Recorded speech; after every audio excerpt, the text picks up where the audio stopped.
It was a wonderful opportunity for me being here in Monterrey to get introduced to the great qualities of the Mexican people. I have known Mexican people, I have Mexican friends all over the world, but when I come to this environment and I find the friendship, the warmth, the hospitality, I am so impressed and I'm so happy that I came to this meeting.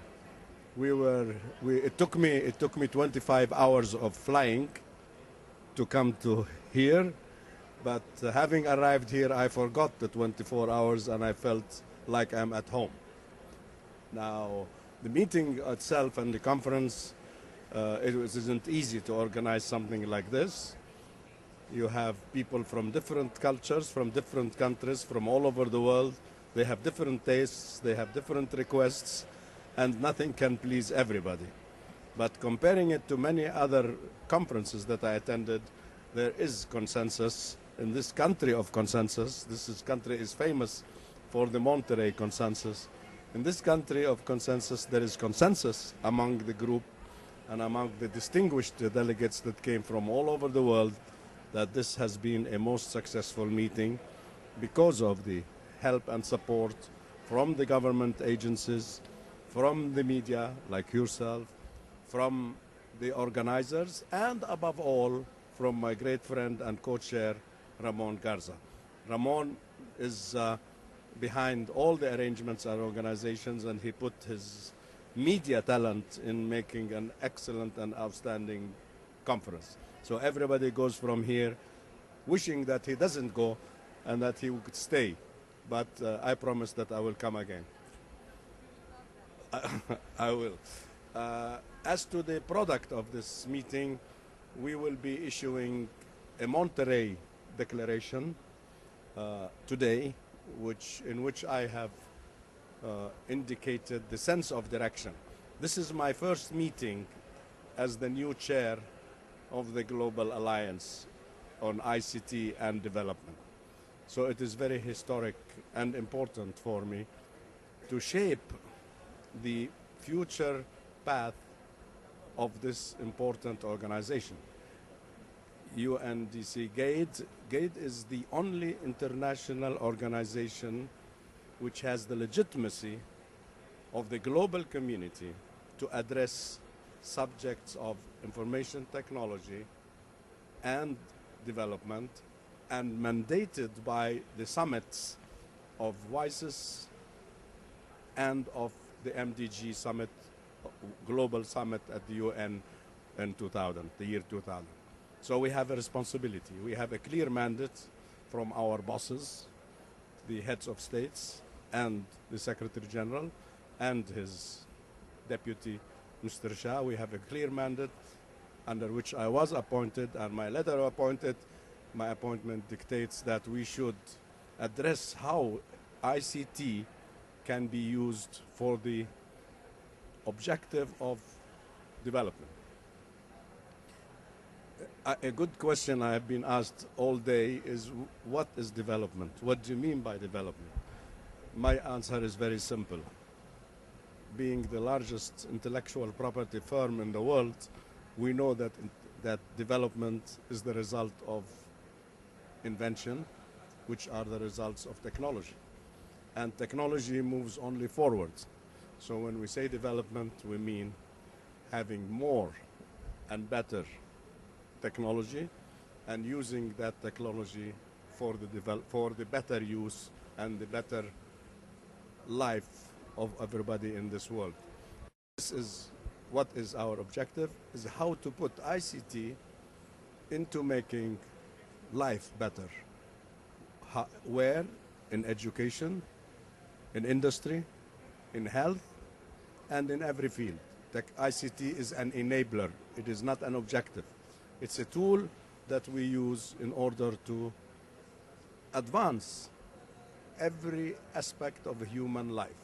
And hence comes the importance. And this was embedded exactly in the World Summit resolutions, that ICT is an enabler for the achievement of all of the objective goals.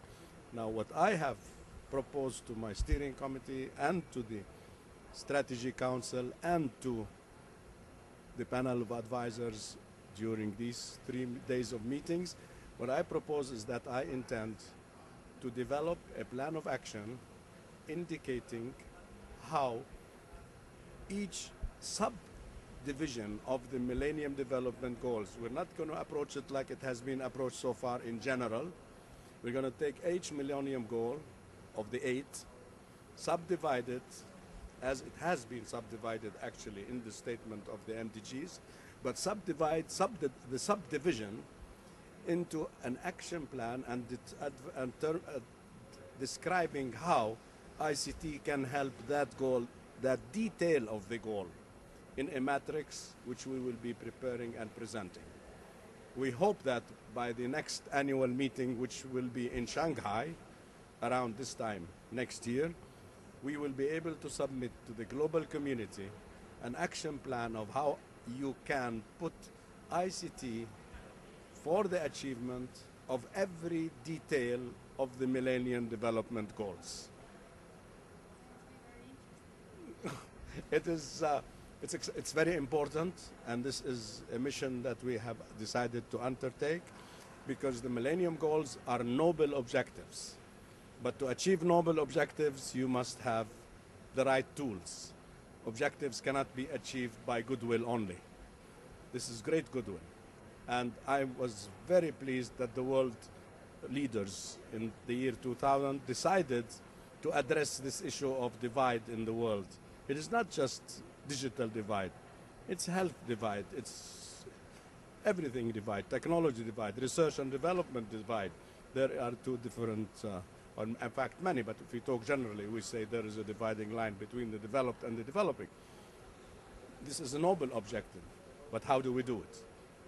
The heads of states very wisely, the global leaders very wisely said that ICT is an enabler in all of these Millennium Goals. So we're going to put ICTs to the actual implementation to aid the process of development and hence the achievement of the Millennium Development Goals.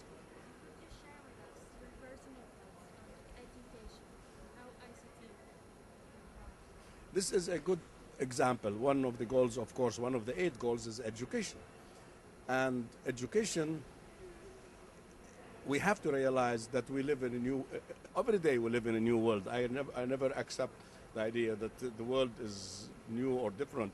The world is different every minute. But if I look at life, the cycle of life, about 100 years ago, the process of thinking about information started. Information as a tool for decision making.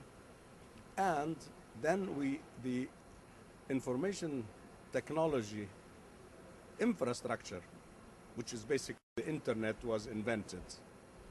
And then we lived in what we call the information age. But the information age is only the first step. Now we are entering at what I call the knowledge age, in which we use information to generate knowledge and to disseminate knowledge. Having said that, this is not the end, because unfortunately, while we are in the knowledge age, we are not using our knowledge wisely. So we will move next to the wisdom age.